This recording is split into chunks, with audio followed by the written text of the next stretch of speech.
Bien, pues ahora sí que con temor y temblor me acerco a este misterio. Siempre, como les he comentado ya en otras ocasiones, siempre pues es un reto predicar unos ejercicios, porque pues la idea es que nos motive, nos ayude a crecer en nuestra vida espiritual, para que, como decía durante la oración, podamos avanzar hacia una Pascua más plena, una experiencia más concreta y más deliciosa, permítanme decirlo de esta manera, de la Pascua del Señor. Como comentaba al principio, nuestro tema es el cielo, hablar del cielo. Cuando iniciaba la preparación, cuando me preguntaba sobre qué hablaría en esta ocasión, pues no encontraba un tema muy concreto. Son tantos años que llevo pues ya desarrollando esta experiencia aquí con ustedes, que decía, ¿y ahora de qué hablaré? ¿Cuál será un tema que pueda ser no solamente de interés, sino que pueda servirles para que su vida espiritual crezca? Y comentando esto con algunos hermanos en un retiro que estábamos dando juntos hace poco tiempo, me dijeron, ¿por qué no nos habla del cielo, padre? Nunca nos ha hablado concretamente del cielo.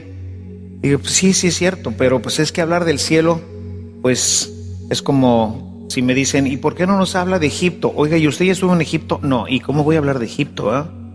Entonces, pues más o menos así sería esta idea. Ciertamente, pues aquí tenemos una serie de elementos que nos presenta la Sagrada Escritura, de los cuales iremos hablando, especialmente el día de mañana, en el que tocaremos el tema del cielo tal como pues lo tenemos en la Sagrada Escritura, en todas las pistas que nos ha ido dejando el Señor sobre esta idea de lo que es y puede ser el cielo.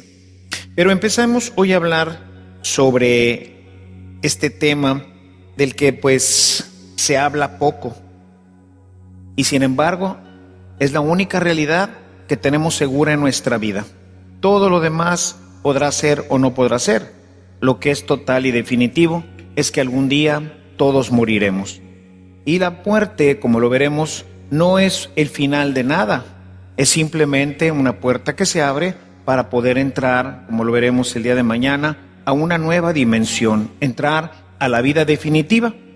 Esta vida pues es transitoria, es una vida que tiene un principio y tiene un fin, pero que la vida eterna tiene pues un principio, pero no tiene fin. Este principio nació el día en que fuimos engendrados, y por eso decimos que los hombres somos seres ab eternum, es decir, seres para la eternidad. O sea, tenemos un principio, pero no tendremos un fin. Dios es eterno porque no ha tenido principio ni tampoco tendrá fin. Y hoy quisiera iniciar esta reflexión con un hermoso pasaje que seguramente nos dará el impulso para la contemplación de todo el misterio de Dios que queremos profundizar en esta semana. Apenas el día de ayer veíamos este texto, Lucas 9, 28, 31, es el texto de la transfiguración. Y quisiera, los que quieran ir siguiendo directamente en su Biblia estos textos, podemos ir desarrollándolos. Como siempre, invito a todos, sobre todo a los que no pertenecen directamente a nuestra comunidad, que no vienen con frecuencia aquí a celebrar con nosotros la Eucaristía, a que se traigan pues muy puntualmente, sobre todo un papel, una libreta, su libreta espiritual, en donde puedan ir tomando algunas notas. No tomar notas en unos ejercicios casi es un desperdicio, porque difícilmente podrán ustedes recordar todo lo que yo voy a decir, sobre todo en un tema que es pues nuevo, ¿no? Que no tenemos mucha referencia de él. Iré tomando, como siempre lo hago, muchas referencias de la Sagrada Escritura, que con una anotación que nosotros podamos hacer, podremos recordar hacia qué se estaba refiriendo el Padre cuando tomó esta cita. Porque, por ejemplo, ahorita que vamos a tomar esta cita de la transfiguración, como comentaba el día de ayer, pues tenemos ahí una cantidad de elementos que no los acabaríamos nunca, ¿no? Entonces el predicador toma de la cita solamente un elemento que es del que necesitamos anotar para luego saber qué se dijo sobre esto y cómo poder nosotros avanzar. Les recuerdo también ahorita al inicio de nuestras reflexiones que los ejercicios espirituales no es esta hora y media que vamos a estar aquí. O sea, los ejercicios espirituales son los que ustedes van a hacer en su casa. Venir nada más a esta hora es difícil reflexionar porque apenas voy terminando un tema, pues paso a otro, y aunque trato de ser bastante concreto y de enfocarme en una sola realidad, es prácticamente imposible mientras el predicador está hablando que nosotros vayamos meditando, porque si me pongo a meditar se me va a escapar todo lo demás que vaya a decir. Y entonces aquí tendremos material. La idea es que ustedes tengan material para toda la Cuaresma, no para este momentito. Mi idea es que ustedes en todos sus apuntes, en las citas que yo les vaya dando, durante el resto de la Cuaresma, que ahora no pudo ser al principio de la primera semana porque tomé ejercicios espirituales la semana pasada, entonces pues nos comimos una semana. Pero la idea es que tengamos pues un buen tiempo de la Cuaresma para meditar, para reflexionar, para crecer, y no se quede simplemente pues en un momento de reflexión o en venir a escuchar una plática aquí conmigo. Los ejercicios espirituales conceden la indulgencia plenaria para todos aquellos que hacen, dice, al menos 3 días de ejercicio. Hacer ejercicios, ¿verdad? No los que vienen a 3 pláticas, sino los que se han ejercitado durante al menos 3 días en lo que se va uno desarrollando los temas de los ejercicios. Así que les invito pues a que todo mundo traiga una libretita, una pluma, tome alguna nota, alguna referencia. Seguramente el Espíritu Santo a cada uno de ustedes les va a decir algo, estoy segurísimo de eso, porque pues esta es la razón de los ejercicios. Y si traen sus Biblias y traen pues un marcatexto o pues van tomando alguna anotación sobre sus Biblias, seguramente que esto en correlación con la libreta que tengan les va a ser de mucha utilidad en el resto de esta cuarentena. Entonces leo el texto. Dice, unos 8 días después de esta conversación, la conversación que ha tenido con los discípulos acerca de quién es el Mesías, Jesús subió a un cerro a orar acompañado de Pedro, Santiago y Juan. Mientras oraba, el aspecto de su cara cambió y su ropa se volvió muy blanca y brillante, y aparecieron 2 hombres conversando con él. Eran Moisés y Elías, que estaban rodeados de un resplandor glorioso. Esto que estamos viendo, esta escena que nos presenta el evangelista, es una visión de una epifanía. Es la presentación del cielo. Esto es lo que esperamos, a esto tendemos. Esto es lo que se nos ha revelado ya de una manera, pues, de alguna forma, al menos platicada, de lo que estos apóstoles vieron en aquel momento de Jesús. Es decir, una experiencia gloriosa. Estamos hablando del Cristo glorioso, y esta es pues la experiencia de los cielos nuevos y la tierra nueva estamos nosotros esperando. Por ello que en estos días que vienen delante de nosotros, quiero invitarlos a subir al monte con Jesús como los apóstoles Pedro, Santiago y Juan. O sea, la idea es subir y ver esta manifestación de Dios. He pedido mucho al Señor que todos ustedes puedan llegar a tener esta experiencia gloriosa. Quizás no como la tuvieron ellos, pero que al menos podamos penetrar con mayor profundidad el tema del cielo. Yo les estaba comentando cómo desde que empecé, siempre ha sido un tema muy importante para mí, me fascina meditar en esto, pero ahora que lo he estudiado con mayor profundidad, pues me siento cada vez más animado a irme ya. O sea, anhelo grandemente el cielo. Si ya tenía una imagen de él, pues ahora, pues esta imagen es todavía más bella, más fuerte, más insistente. Y como comentaré un poquito más adelante, de uno de nuestros mártires decía, oigo una voz que me dice, ven a la casa del Padre, ¿verdad? O sea, esta es la experiencia y es hacia donde tenemos que caminar, y eso es lo que tenemos nosotros que hacer y que tenemos también que vivir. Lucas lo relata en la transfiguración y nos presenta este estado glorioso, no solo para Jesús, sino para todos aquellos que siguen al Cordero, según la promesa de Jesús: donde esté yo, ahí estará mi servidor. Juan 12:26. De manera que hay una promesa, estaremos con Él, todos nosotros los que estamos aquí y muchos otros más que, aunque no de la misma manera que nosotros servimos al Señor, esta promesa es para la humanidad, ¿sí? No nada más para los cristianos católicos. Esto es para toda la humanidad. Dios creó a la humanidad y la creó para vivir en el cielo. Nosotros, como cristianos, tenemos la plenitud de la revelación, y al tener esa plenitud de la revelación, nosotros, como lo dirá el apóstol San Pablo, hemos recibido las arras del Espíritu. Es decir, podemos ya experimentar desde este mundo el cielo. No tenemos que esperar a llegar allá, ya lo podemos experimentar, cosa que pues quien no tiene esta experiencia del Espíritu Santo pues tendrá que esperar hasta que llegue finalmente a la vida gloriosa allá en el cielo. Mientras tanto, bueno, pues aquí estamos ya nosotros disfrutando de esta realidad. Si el texto sagrado de Lucas nos invita a escuchar a Jesús, dice al final: apareció una nube que los envolvió, y entonces de esa nube salió una voz que decía: este es mi elegido, escúchenlo. Pues yo quisiera cambiar un poquito este tema, este texto, y decir: este es el Hijo amado de Dios, contémplenlo. Es algo que no estamos muy acostumbrados a hacer, contemplar. Hemos perdido desafortunadamente en la iglesia esta experiencia profunda del alma, contemplar. Vivimos tan aprisa que ya no digamos contemplar los misterios de Dios. No tenemos tiempo ni para contemplar uno de los bellísimos amaneceres que muchas veces tenemos aquí en nuestra ciudad, para salir al campo y contemplar las bellezas de Dios. No estamos acostumbrados a ir a un museo y ver alguna pintura y contemplarla. Hemos perdido esta visión de contemplación.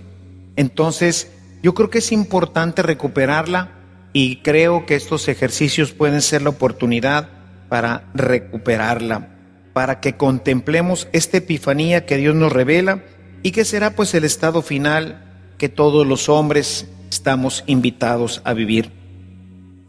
Quiero en estos ejercicios hablar de aquello que debe de ser el motor. O sea, ¿qué es lo que me mueve? ¿Qué es lo que me impulsa?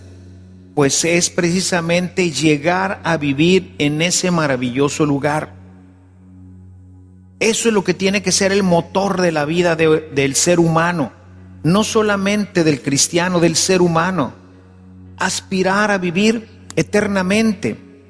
Esta experiencia de alguna forma ya se mueve dentro de nosotros, y por eso batallamos en los momentos de la agonía, porque no queremos morir, porque nos sabemos llamados a vivir eternamente. Y cuando en nuestra experiencia humana esto parece desaparecer, nos rebelamos ante ello y quisiéramos continuar adelante. Y por supuesto que continuamos, pero en un estado superior. Desafortunadamente, pues lo único que conocemos es esto. Pero Dios nos ha revelado en su Escritura qué es lo que esperamos. Y hacia allá nosotros, con la experiencia completa que Jesús nos ha dado, podemos aspirar de una manera más plena y más perfecta. Pero ese tiene que ser el motor, vivir eternamente, y vivir de una manera que, como lo veremos más adelante, ni el oído ha oído, ni los ojos han visto, ni siquiera puede venir a nuestra mente lo que Dios tiene preparado para nosotros. Disfrutar eternamente del cielo, mis hermanos.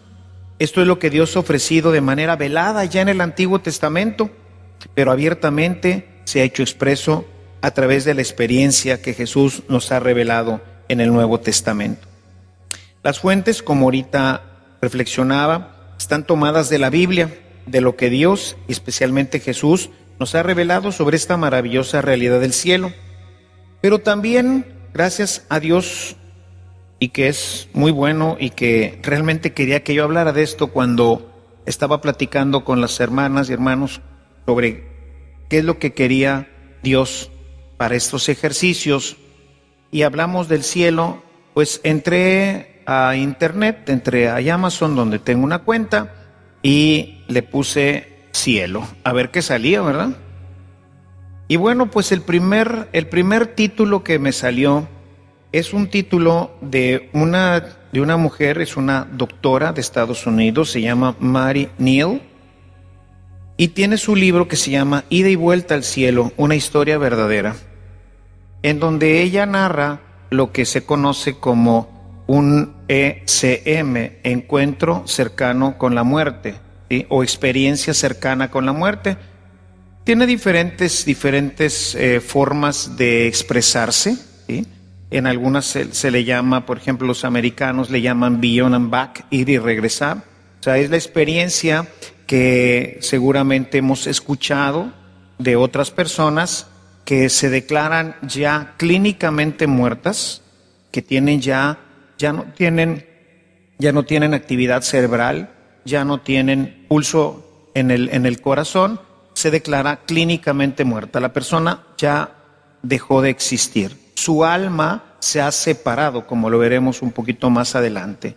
Esta experiencia, yo tuve la dicha de conocer a Juan Préstamo, que quizás algunos de ustedes puedan haberlo conocido, sobre todo muy conocido dentro de la Renovación, quien tuvo un SM, tuvo esta experiencia. Él muere, ¿verdad? Se declara ya muerto, y 15 minutos después de haberse declarado muerto, él regresa a la vida y nos cuenta y contó, pues está su testimonio en varios CDs por ahí, y él cuenta su testimonio de lo que experimenta. Siempre es llegar a un lugar, en ese lugar se puede haber diferentes experiencias, unas hablan de un río que se empieza a cortar y está la invitación a cruzarlo, pero en un cierto momento, que es la experiencia de Juan Préstamo, ahí el río a un cierto momento ya no sigue acortándose, y entonces del otro lado pues aparece a quien siempre identifican como Jesús, y entonces en ese momento se tiene un diálogo, el diálogo entre la persona que está muerta, que está ya en camino al cielo, y Jesús, en donde finalmente, ya sea que él comprenda que todavía no es el momento de llegar definitivamente al cielo, o bien que el mismo Jesús le dice, todavía no es el momento de pasar al cielo. Entonces, son diferentes experiencias que se llaman así, experiencias cercanas a la muerte, aunque ya clínicamente está muerto. Esta mujer nos cuenta su experiencia, y bueno, en su libro, tiene otro libro que se llama 7 lecciones sobre el cielo, que está basada sobre esta experiencia, que pues nos amplifica ya de una manera práctica su vivencia después de la experiencia, después de haber tenido este encuentro con Cristo. Entonces, muy interesante, porque podemos, como lo vamos a ir viendo, sobre todo el día de mañana, que hablaremos sobre lo que es el cielo y lo que ella experimenta del cielo, y vamos a encontrar que verdaderamente muchos de los pasajes, sobre todo de la resurrección de Jesús, nos hablan de experiencias muy parecidas a las que ella vive. Entonces, de alguna manera, pues se va confirmando. No tenemos ninguna otra forma de tener pues información sobre esto, más que los que han ido, no han pasado al cielo. Todavía no han llegado al cielo, están en ese camino, en ese tránsito, y llegan a la puerta, pero ya tienen experiencias que están, ahora sí, mezcladas ya con el aspecto de la eternidad, de la trascendencia, de haber dejado el cuerpo y estar ya en una dimensión completamente diferente. Entonces, si alguien pues se interesa, puede conseguir este libro. Les digo, no sé si está en las librerías de aquí, no lo sé, está en español. Los 2 libros están en español. Si lo compran por Amazon cuesta $7, ¿verdad? En Kindle. Si lo compran en papel, pues les va a costar 14, no sé por qué. Pero bueno, sí, porque pues el papel cuesta más, ¿verdad? Bueno. Si lo compran en inglés cuesta 12, y si lo compran en español cuesta 7. Entonces el que lo quiera leer en el lenguaje original, pues puede conseguir estos libros hermosísimos, ¿no? Entonces ahí nos va a presentar esta experiencia de su cercanía al cielo, de haber pues ya muerto, o sea, clínicamente estaba muerta. Ella pasó media hora muerta.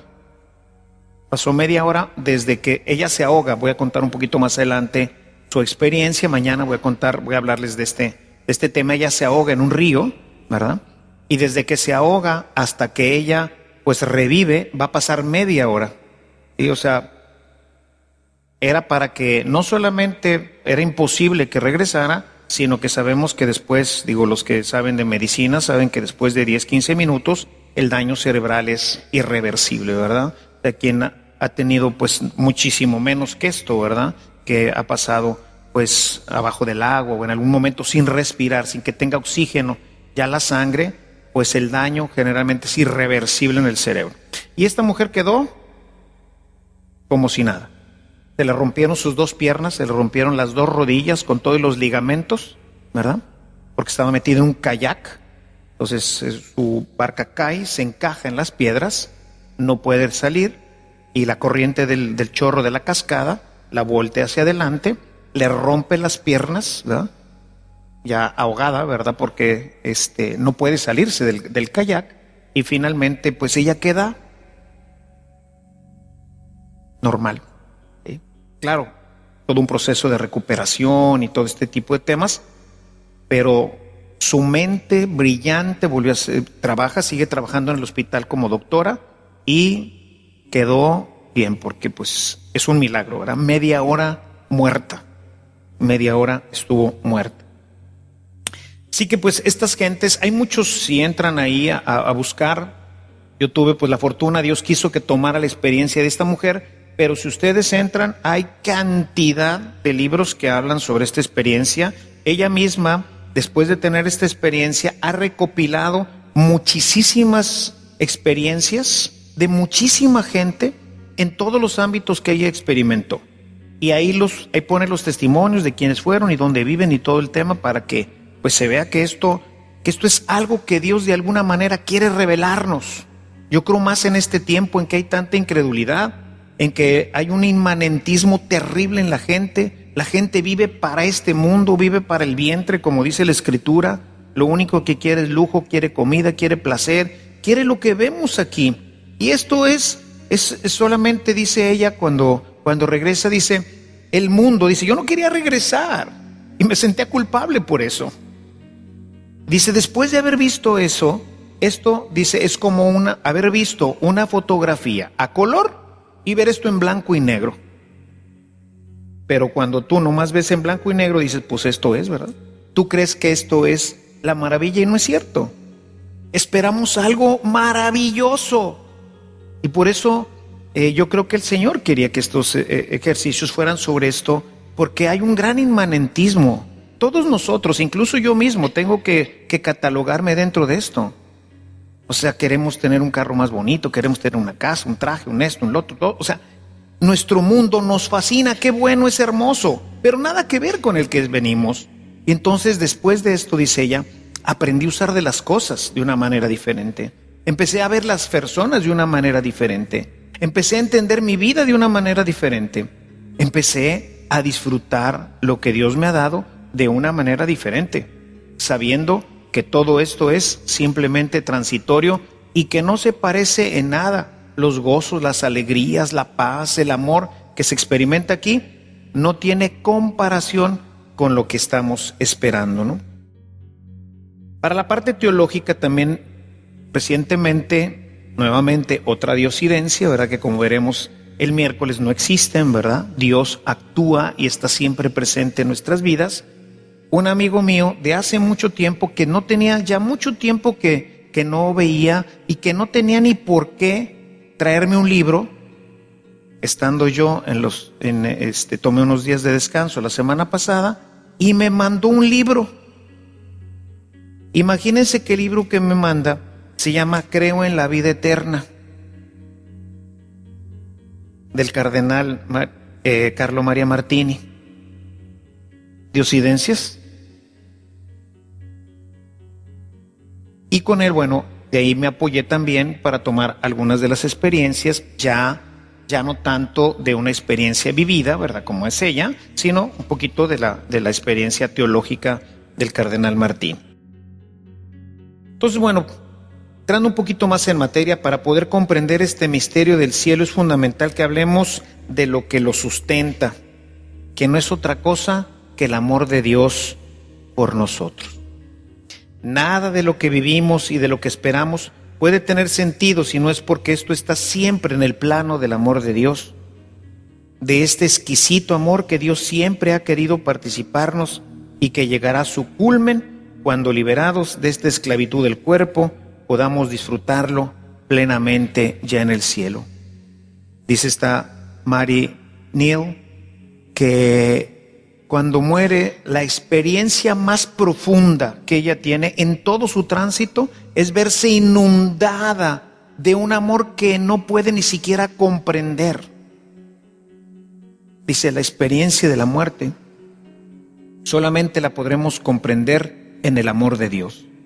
Un amor que se ha derramado ya en nosotros y que no aprovechamos, que no vivimos. Hemos sido creados por el amor y para el amor. Pero sin embargo, nuestra humanidad pues ha tomado otras vías y desafortunadamente no lo vivimos y no lo experimentamos. Podemos vivir ya el cielo, porque el cielo es el amor de Dios. Y este amor, obviamente, en el momento de la muerte se llega a la plenitud. Pero no podemos entender si no es a través del amor de Dios. Yo espero que al conocer la verdad, esta verdad sobre el cielo, al conocer lo que Dios tiene prometido para nosotros, que lo creamos verdaderamente, porque lo creemos a medias. Ojalá, me parece que sí, eso espero. Pero ojalá, y aunque no tengamos un SM, ¿verdad? Aunque no tengamos esta experiencia cercana a la muerte, ojalá y después de estos ejercicios le pidamos al Señor poder comprenderlo interiormente, como diría San Ignacio de Loyola, gustar, ¿sí? Gustar y vivir interiormente esta experiencia. O sea, que no queden dudas en nosotros. O sea, que al momento de nuestra muerte vamos a ir al cielo y vamos a gozar definitivamente, eternamente de Dios. Hablaremos en estos días del pecado y veremos que detrás de todo esto hay imágenes equivocadas de todo esto que no nos permiten disfrutar y aspirar. Siempre vivimos, como lo diré un poquito más adelante, con esa idea de un juez temerario, de un juez implacable, de un juez que está esperando para ponernos ahí en la tabla del juicio y entonces decir, condenado, ay Carlitos, pero Señor, eche ganas. No importa que le hayas echado ganas, condenado, ay carambas. Veremos que eso no es bíblico. Ojalá y todo esto pueda traernos a nuestra vida esta experiencia profunda de Dios en el corazón para que nos permita transitar en paz toda nuestra existencia, independientemente de todas las vicisitudes que ocurren en nuestro caminar. Solamente así, solamente bajo esta idea de la eternidad, bajo esta idea de que nos espera un futuro glorioso, maravilloso, excelente, increíble.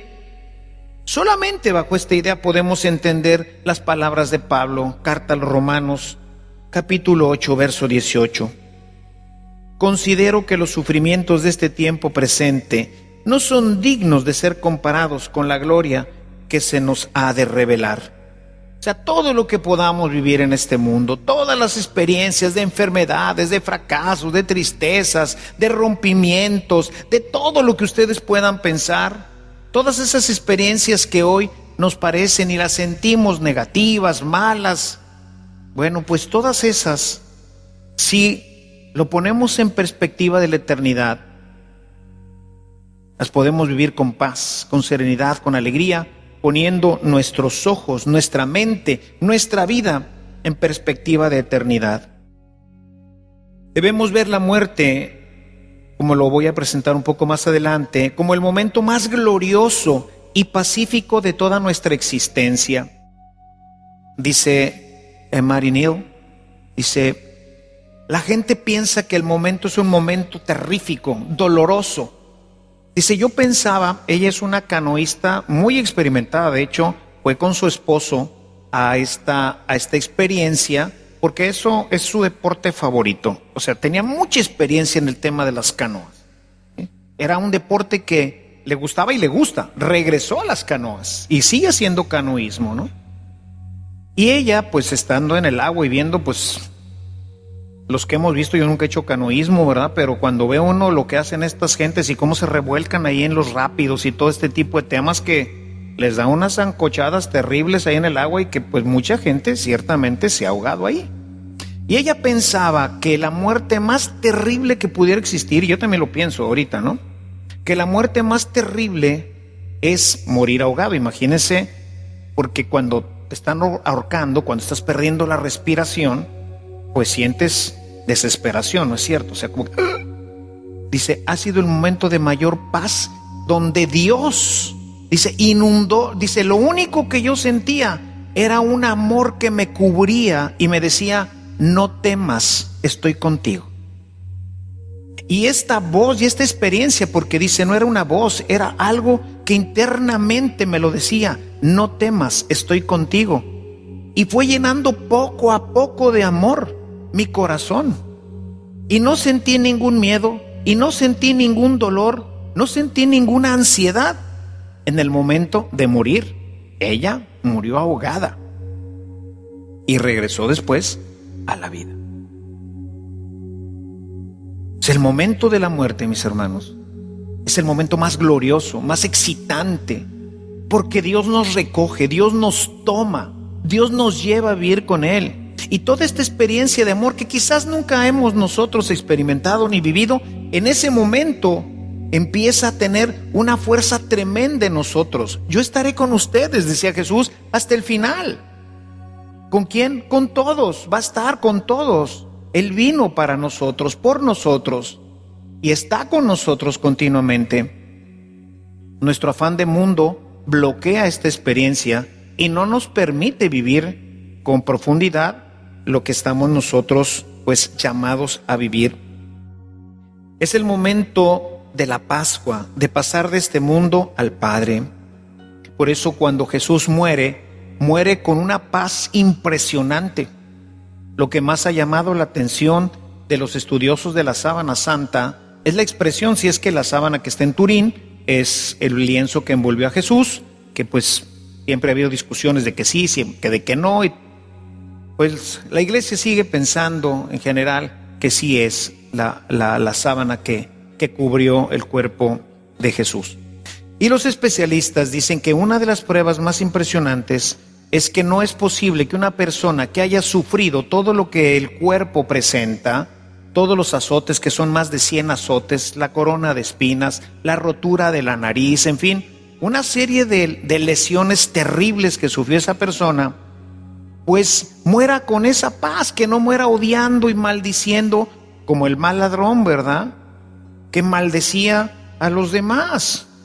Dice, ¿cómo es posible que alguien pueda morir en esa experiencia de paz, de serenidad en su corazón? No es posible. Y sin embargo, Mary Neal dice, sí, así es la muerte. Es un momento gozoso, glorioso. No sé si ustedes han tenido la experiencia con seres cercanos de verlos morir. Yo vi morir a mi mamá, a mi papá llegué un poquito más tarde, pero la experiencia que me relatan mis hermanos, mi hermana principalmente, que lo acompañó en sus últimos momentos, sí que fue una experiencia de mucha paz. Mi papá vivió durante 10 años con muchísimo dolor por diferentes situaciones, ¿verdad? Un final, sobre todo los últimos 2-3 años de mi padre, fueron terribles, ¿no? Pero dice mi hermana que poquito antes de morir, él empezó a experimentar una gran paz, una gran serenidad y una gran lucidez. Y después simplemente se fue. Así, se fue. Mi mamá, lo mismo. A ella sí la vi morir, ¿verdad? Con una paz tremenda. Se despidió de todos nosotros. Se despidió mi hermano, que no podía llegar porque estaba operando. Le hablaron por teléfono, salió del quirófano. De ahí del quirófano se despidió. Y después simplemente se durmió en el Señor, sin dolores, sin aspavientos, sin nada.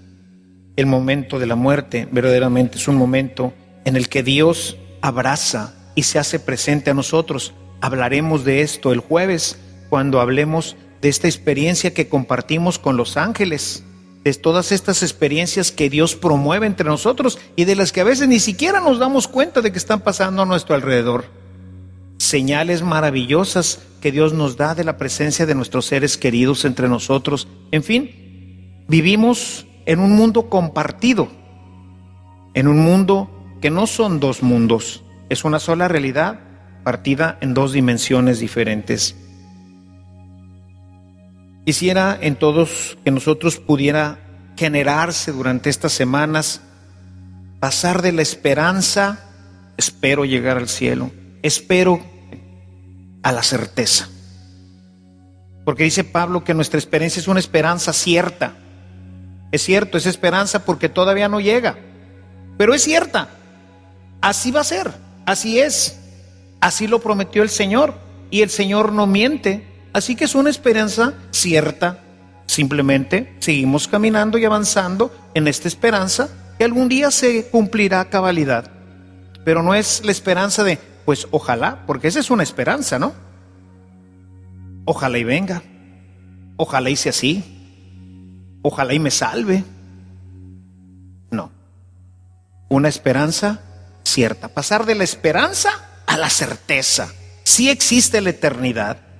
Y esa eternidad está destinada para mí, y ahí voy a vivir eternamente y voy a gozar de algo maravilloso. Y eso va a darle un cambio, un vuelco completo a toda nuestra existencia. Hemos sido creados por el amor y para el amor, creados para una vida maravillosa. El Génesis, en todas esas alegorías que nos presenta del paraíso, nos habla precisamente de algo que, como quien pinta un cuadro, recuerden que todo esto pues es una alegoría, ¿verdad? O sea, el autor del Génesis quiere, a través de las pues imágenes un poco pues prehistóricas, ¿no? O sea, son textos que se pintaron, digamos, textos que se escribieron pues en el tiempo de Moisés. Probablemente hace, si sumamos los 2000 años que tenemos ahorita, pues probablemente hace unos 3000 años, 3500, 4000 años se pintaron estas ideas. Hoy creo que si nosotros tratáramos de pintarlas, pues tendríamos hoy con toda la tecnología mucho más imágenes, mucho más bellas y mucho más coloridas, mucho más pues fascinantes que lo que de aquel tiempo, pues un jardín lleno de flores, un jardín lleno de frutos, donde corre el agua, donde todo era belleza, donde todo era paz. Bueno, estas son las imágenes de lo que Dios tenía preparado para el hombre, el paraíso. Por eso cuando hablamos del cielo decimos el paraíso también. Regresamos a casa, regresamos al lugar que Dios destinó para nosotros, en medio de estas imágenes que solamente son eso, imágenes borrosas de una realidad fulgurante que Dios ha preparado para nosotros. Sin embargo, en general tenemos una idea del cielo que no corresponde a la realidad. Eso es en principio porque tenemos una imagen de Dios que no es la real. De esto he hablado mucho en los cursos de iniciación cristiana. Podemos decir que en general todos estamos familiarizados con el Dios del juicio, con ese Dios que está sentado en un gran trono, en donde está esperando a que vayan pasando la gente para juzgarla y dictaminar si va al cielo o si va al infierno. Un Dios frío, un Dios distante, un juez que solamente tiene el martillo en la mano para decirle a los ángeles o los que están ahí junto a él, para decirlo, a este llévenlo al cielo y a este mándenlo al infierno. Y no es así. Con quien nos vamos a encontrar es con un papá, no con un juez. Y cuando pienso en esto, mis hermanos, cuando pienso en un padre, y yo pues no soy padre directo, aunque me puedan decir padre y aunque todos ustedes puedan ser mis hijos, pues no es lo mismo. Yo creo que todos ustedes que son padres o madres no son jueces, y cuando en un momento dado reprenden, corrigen a sus hijos, lo hacen desde su paternidad. Dice Jesús, si ustedes que son malos saben dar cosas buenas a sus hijos, ¿cuánto más nos dará el Padre? El Padre. Jesús vino a mostrarnos que Dios es un papá. ¿Cómo podemos nosotros imaginarnos a un padre que es juez, que tiene un martillo en la mano para que nos esté esperando ahí uno por uno a ver qué pasa, y el que sigue otro, tú al infierno? Déjame ver aquí un juez, ¿no? 5 malas, 3 buenas, ni modo, al infierno. Oye, pero no, aquí dice 3 malas, 5 malas, 3 buenas, vas al infierno. Oye, ¿así son ustedes como papás? Y ustedes no conocen en profundidad el corazón de sus hijos.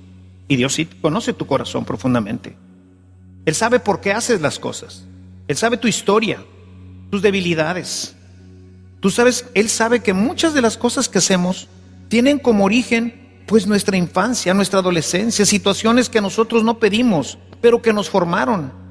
Gente que ha sido formada a base de golpes y con una disciplina terrible, pues va a aprender a defenderse de todos y vamos a reaccionar así, y se hace nuestro carácter fuerte, a veces agresivo, difícil, porque me golpearon, me insultaron, me dijeron que era un estúpido, que no servía para nada.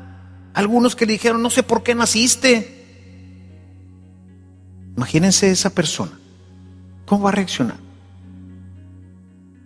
Y Dios lo sabe, porque Dios conoce tu corazón. O sea, no es el Dios que nosotros creemos, es un papá. Eso es lo que dice la Biblia, es lo que dijo Jesús. El último evangelio en escribirse es el de Juan, ya cercano al final del primer siglo. Y una de las cosas que seguramente más le impresionó a San Juan fue este tema del Padre. Aparece prácticamente en todos los capítulos, parece una obsesión en Cristo hablar de su papá. No deja de repetir y quiere que nosotros entendamos continuamente que es un Padre. El evangelio anterior a este es el de Lucas, el de la misericordia, donde está el hijo pródigo. O sea, es un Dios que ama, es un Padre amoroso, no es un juez. Pero es con lo que estamos generalmente familiarizados, y por eso tenemos una idea equivocada también del cielo. La mayoría de nosotros asumimos que será entonces cuando nuestras buenas obras se recompensen y las malas se castiguen. De vez en cuando esta imagen nos lleva a tener mucho temor. Tenemos la imagen de este Dios sentado en un enorme trono de oro, con piedras preciosas, emitiendo juicios sobre una fila interminable de seres humanos, acobardados, cada uno a la espera de su sentencia, de su turno. De ahí el miedo y la frustración que se percibe en la frase del humanista Walt Whitman. Dios, dice Walt Whitman, Dios es un abusivo belicoso y mezquino, empeñado en vengarse de sus hijos por no cumplir sus estándares inalcanzables. Es la imagen pobre y triste de nuestro Dios. Nada que ver, hermanos. Nuestro Dios no es el Dios del juicio, es el Dios del amor. Y por eso esta Mary Neal dice que lo primero que experimenta en su proceso de muerte no es temor. No vienen a su mente todas las escenas terribles como a veces pensamos. Dios te va a presentar toda tu vida en ese momento. Y ella dice que sí es verdad, pero lo único que ve son las escenas maravillosas. Dice, algunas de ellas con grandes errores. Y entonces dice, puedo entender mis errores, pero aún así de esos errores Dios sacó mucha ventaja porque como que se hacen todas las dimensiones. Dice, y puedo comprender de una manera plena y perfecta qué pasó en ese momento. Y veo que, como dice la Escritura en Romanos 8:28, todo conviene para los que aman al Señor. Aún nuestros pecados, aún nuestros errores, aún nuestras pifias, todo es usado por Dios. Porque Él quiere acomodar, Él quiere rescatarlo todo. Dice en la misma carta a los Romanos, donde abundó el pecado, sobreabundó la gracia. Ese es nuestro Dios, no es el Dios del juicio, es un papá, es un Abba. Cuando muramos, no nos encontraremos con ese Dios que hemos inventado, sino con el Padre del amor, con un Dios que envió a su Hijo para mostrarnos el camino hacia la patria definitiva. Un Padre que sacrifica al mismo Hijo con tal de rescatarnos a nosotros, para que podamos conocer su amor, para que podamos ser llevados con facilidad a gozar de Él eternamente. El momento de nuestra muerte será una entrada gloriosa, llena de fanfarrias, en donde lo único importante será experimentar de manera plena y perfecta este amor, porque en Él existimos. Pero ahora nos podrá penetrar completamente, nos abarcará completamente y entenderemos con mayor claridad esta expresión de en Él somos, en Él existimos y en Él nos movemos. Entenderemos lo que dice San Juan, ¿verdad? En su primera carta, al capítulo 4, verso 8, que Dios es amor y en Él penetraremos y Él nos penetrará por todas partes. Dejaremos esta cáscara que impide que el alma se vea completamente permeada, inundada totalmente de Dios, de su amor. Será un momento verdaderamente maravilloso, un momento lleno de paz y de amor en el que Dios nos cobije y nos llene completamente de su presencia. Cuando Jesús habla con Pedro sobre la traición, no le pregunta si está arrepentido,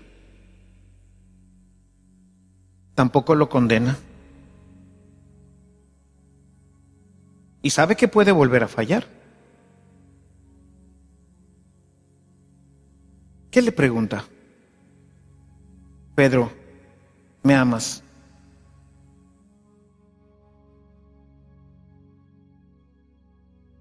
Platicaba recientemente con un hermano este tema, porque yo he sido duro, porque, como les digo, parte de mi formación, ¿no?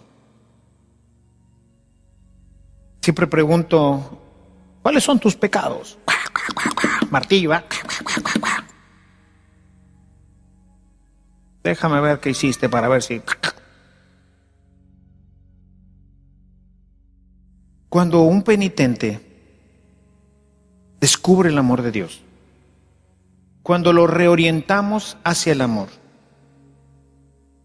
cuando vemos sus faltas, cuando veo las mías, descubro que las hago porque no amo a Dios. Por eso las he cometido.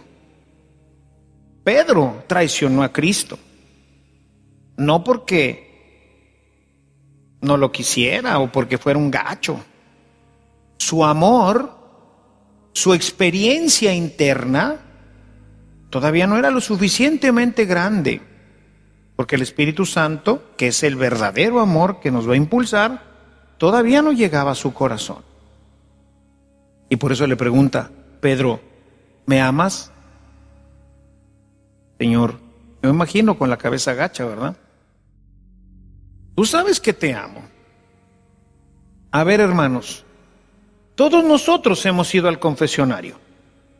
Todos nos hemos confesado, algunos de nosotros de pecados bien graves, que llamamos mortales.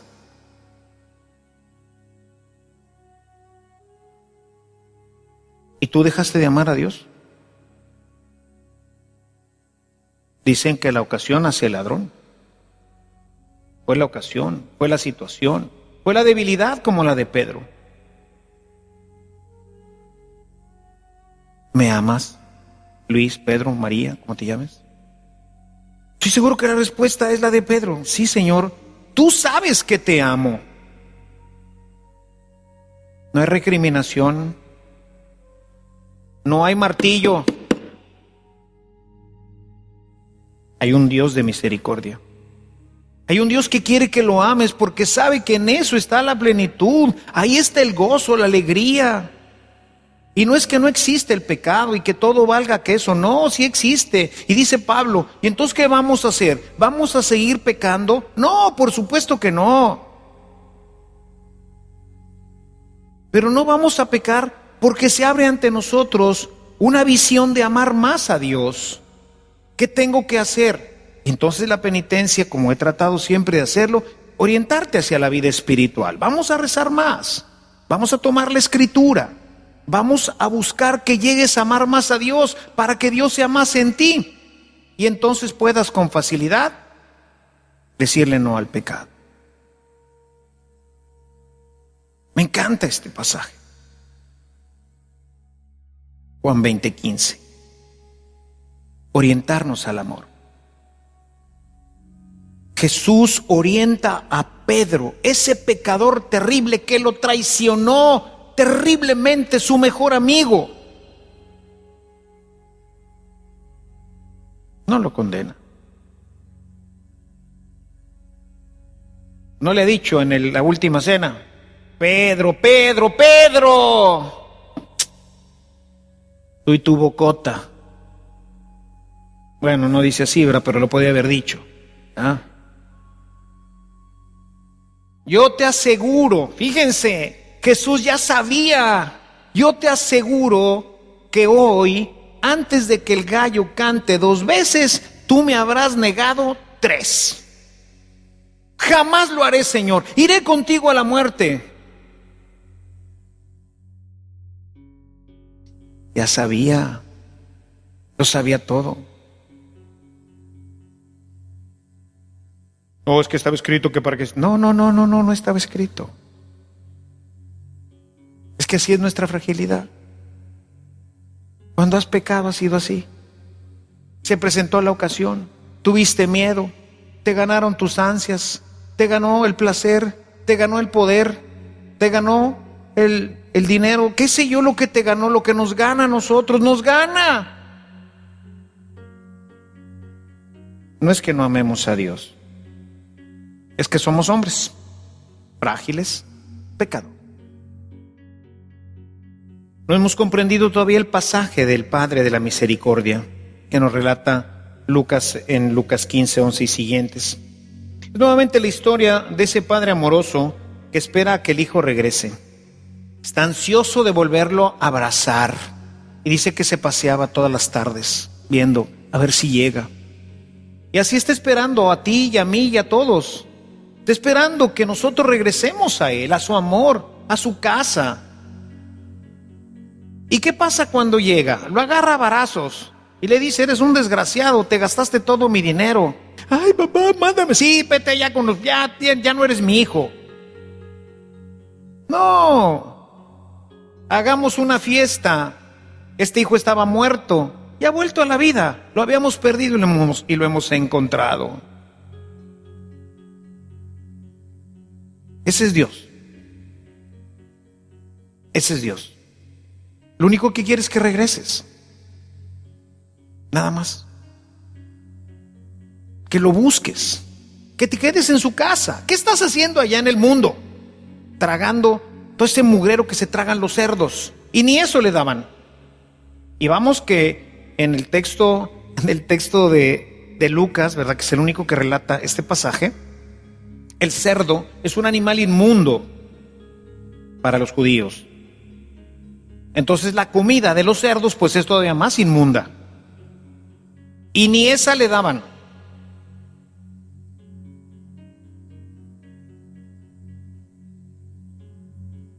Regresaré a casa de mi padre. Muchacho, regresaré a la casa de mi padre. Es lo que quiere de nosotros. Está con los brazos abiertos.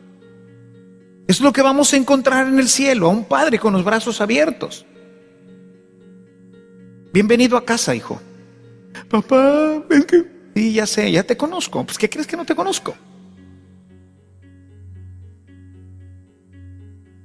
Sé lo que eres y sé por qué eres así.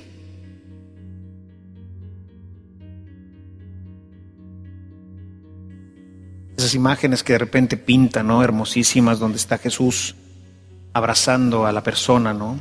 El Padre abrazando.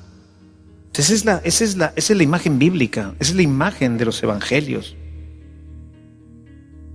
Es un Dios que espera tranquilo a que nos demos cuenta de que el pecado definitivamente nos hace mal y dejemos de hacerlo y de hacérselo a otras personas.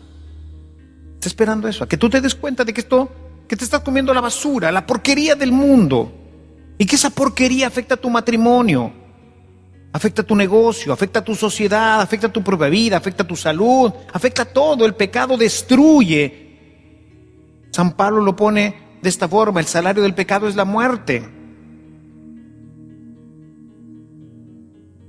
¿Cuándo nos daremos cuenta de esto?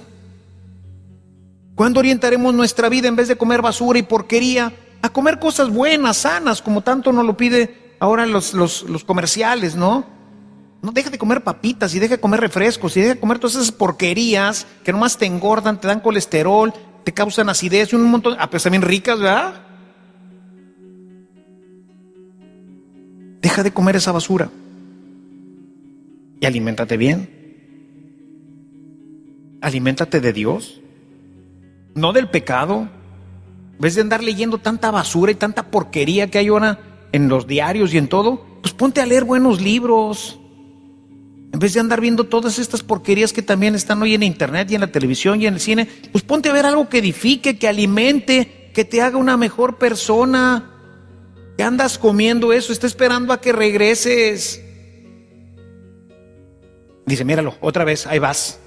Ay, deja de comer esa porquería, te hace mal. Y luego vienes, ay papá, me duele la panza. Pues te dije, burro cabezón. Te vas al confesionario, ay, es que me duele la panza. Pues sí, pues ¿qué andas comiendo? Te hace mal. Le hace mal a tu familia, le hace mal a tu sociedad, le hace mal a tu iglesia. Eso es el pecado, hermanos. Eso es lo que tenemos que evitar. Es un Dios que no reclama, sino que hace fiesta porque regresamos, aun cuando sabe que podemos volver a hacerlo, ¿eh? No crean que el chico a lo mejor ya se quedó ahí, ¿va? No sabemos que siguió. Tampoco sabemos en el capítulo 8 de la mujer pecadora de San Juan. Dijo, no vuelvas a pecar, ¿Pecó otra vez? No sabemos.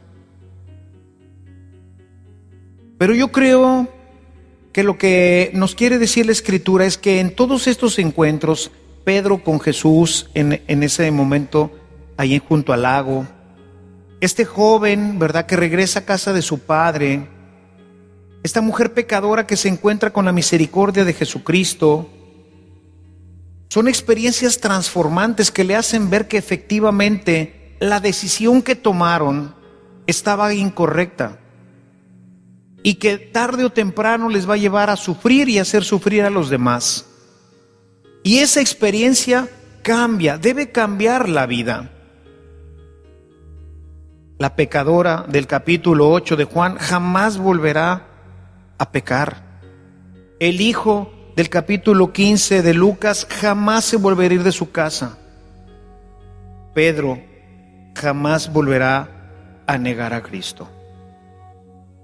Experiencias transformantes del amor, de un amor pródigo, de un amor que no critica, de un amor que transforma, de un amor que no juzga, que no condena, un amor total, definitivo, abierto a la persona, a una persona que tiene problemas, que tiene una historia de golpes, de tragedias, de un montón de cosas que nos hacen actuar de una manera equivocada.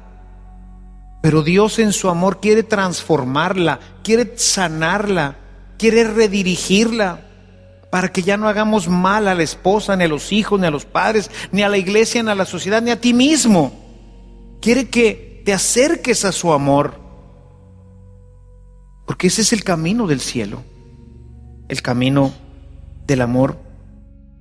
Dice Primera de Corintios 13:15, es un amor que no lleva cuentas del mal. Salmo 103, versículo 10, que no nos trata como merecemos porque conoce nuestra vida, de qué estamos hechos, nos conoce hasta la médula. Esta comprensión del amor nos lleva a entender mejor a los demás, a entrar en profundidad en el amor de Dios, a comprender que todos son amados igual y que yo soy amado y que ese amor es más de lo que jamás podríamos imaginar. Pero no nos dejamos amar. no nos dejamos amar. No permitimos que el amor de Dios se haga experiencia en el alma. ¿Por qué? Porque preferimos seguir comiendo basura. Porque preferimos, como el hijo pródigo, seguir ahí con los cerdos. Y entonces, ¿cómo vamos a experimentar el amor de este padre que quiere hacerle una fiesta? Porque queremos, como la mujer del capítulo 8 de San Juan, seguir metiéndonos con todo mundo y haciendo lo que es malo para ti, malo para tu familia, malo para todos. Porque queremos, quizás como Pedro, decirle: ¿sabes qué? Tengo miedo, mejor ya me voy a mi casa, ahí te ves. Por eso no experimentamos esta misericordia, este amor compasivo, este amor transformante de Dios en nuestra vida.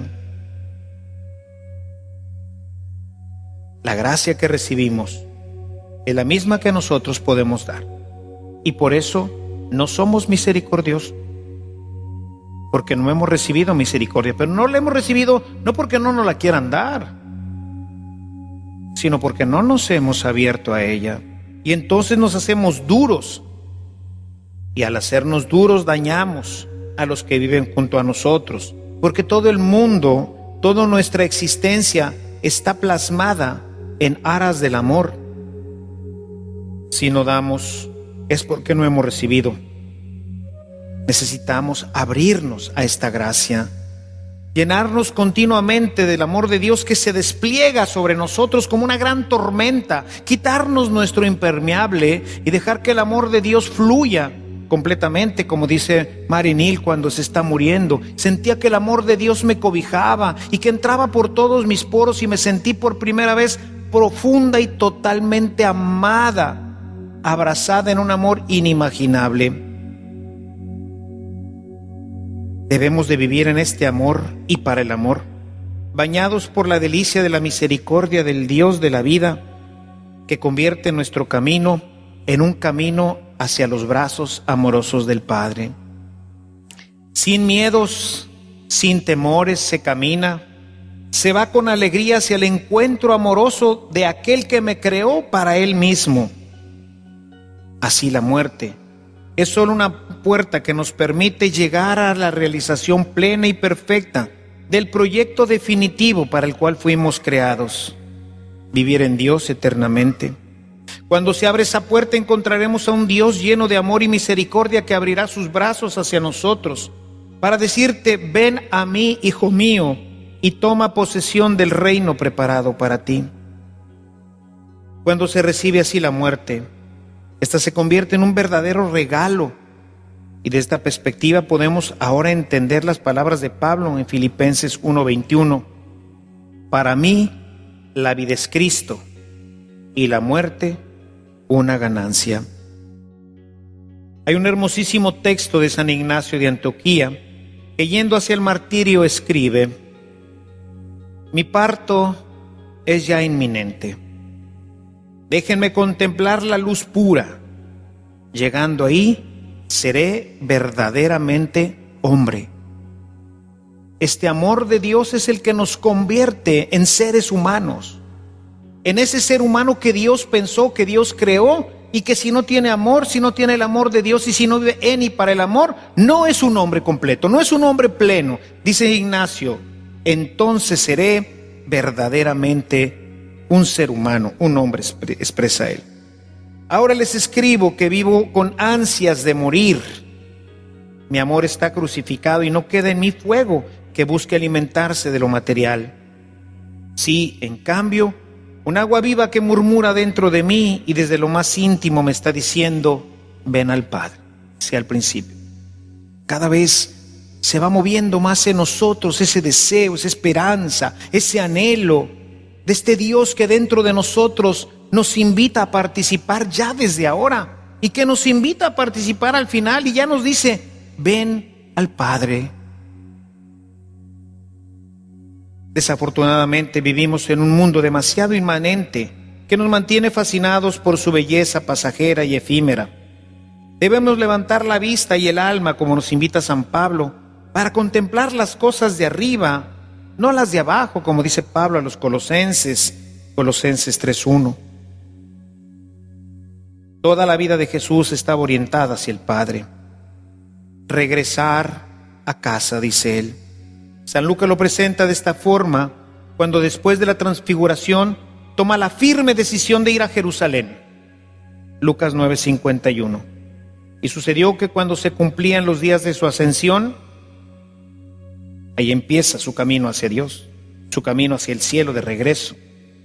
Cuando él toma la firme decisión de regresar a la casa del Padre, pasando por la cruz, como lo antecede el pasaje, los pasajes que he mencionado hoy de este capítulo 9. Dice, y sucedió que cuando se cumplían los días de su ascensión, él con determinación afirmó su rostro para ir a Jerusalén. Jesús se afirma hacia Jerusalén no para morir ahí, sino para regresar al Padre, como lo declara en San Juan 16:28. Salí del Padre y he venido al mundo. De nuevo dejo al mundo y voy al Padre. La cruz será la puerta que lo vuelve a llevar a la casa paterna, al encuentro definitivo con su Dios y su Padre. Esta ha sido siempre la propuesta de Dios para nosotros, los seres humanos. Pero tiene un enemigo que odia al hombre y odia a Dios, pues en sí mismo Él es odio y rencor. Y es así que ha buscado siempre destruir el plan de Dios, proponiéndole al hombre un proyecto que lo separe eternamente de Dios. La antítesis del proyecto del amor de Dios es la intervención del demonio, que desde siempre ha rechazado a Dios y su proyecto para nosotros. Toda la historia de la salvación nos habla de ello, desde el Génesis hasta el Apocalipsis. La historia de la salvación está plagada de esta nefasta intervención del demonio, buscando frustrar el plan de Dios. Existe una oferta de Dios hecha por Jesucristo de aceptar el amor incondicional del Padre y vivir eternamente con Él en el cielo. Pero también hay una oferta del demonio para rechazar ese proyecto y engolosinarnos con el mundo y sus placeres, y de esta manera llegar a rechazar definitivamente a Dios. Dios nos ha hecho libres, y en esta libertad cada uno se juega su eternidad, porque en ella escogemos la oferta de Dios o la oferta del demonio.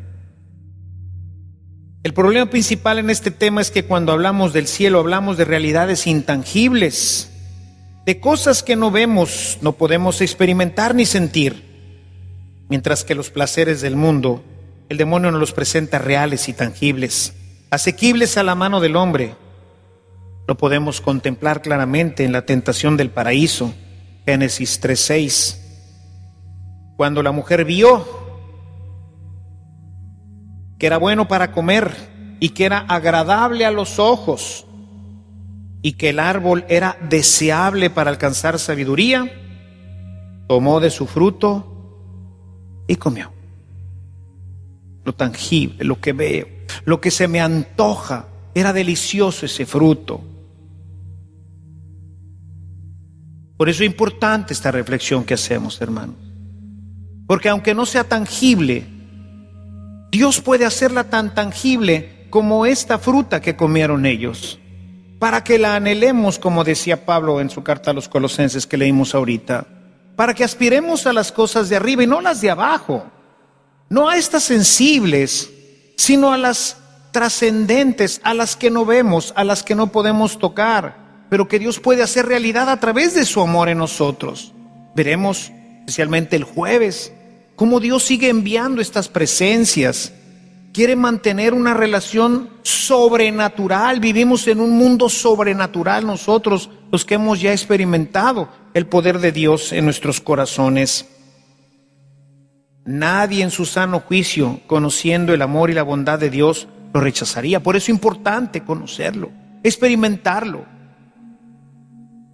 Porque si no, la acción del maligno puede ser tan eficaz de llegar a cegar completamente el entendimiento del hombre, que llegue a rechazar de forma definitiva a Dios, a no necesitarlo en su vida y a tomar el camino del enemigo, este camino que le ha propuesto de odio y de impiedad, un camino que si no hay luz en su corazón será sin regreso, camino que lo va a llevar a rechazar a Dios y con ello la vida ofrecida por el Padre. El corazón de una persona en este estado de ceguera se endurece y el demonio habrá dominado todo el ser de la persona, que el mismo Jesús se presentará en el momento de su tránsito, en el momento de su muerte, delante de él. Y el demonio hará el final de la obra que ha comenzado. Le presentará un hermoso lago con aguas cristalinas en un cielo límpido y le dirá: salta, ven a gozar de esta agua placentera, gózate en ella. Jesús se presentará junto a él. Pienso que hasta se pondrá de rodillas y le dirá: no hagas caso, es mentira. Pero el corazón endurecido y cegado por Satanás no le hará caso a Jesús, no lo reconocerá y saltará a aquel lago. Pero como lo hace este maldito siempre, una vez que haya saltado, en ese momento el espejismo desaparecerá y se le presentará la realidad tal cruda como es, y verá que va cayendo hacia el lago de fuego del que no podrá regresar nunca jamás. El demonio habrá triunfado. El amor de Dios para esa persona habrá fracasado, mas no porque Dios no se lo haya ofrecido muchas veces, porque aún en el mismo momento de la muerte te lo ofrecerá y te suplicará que lo aceptes, porque para eso fuimos creados, hermanos, para vivir con Él. Pero el pecado va cerrando nuestra vida, va endureciendo el corazón y va cegando nuestros ojos a la luz, a la gracia, a la presencia de Dios, de tal manera que ni aún en el momento de la muerte lo podremos reconocer. Y entonces el demonio nos tendrá bajo su poder y saltaremos al lago de fuego. El apóstol Santiago, un bellísimo texto de su carta, el capítulo 1, en el verso 15, dice: cuando la pasión ha concebido, da a luz al pecado, y cuando el pecado es consumado, engendra la muerte.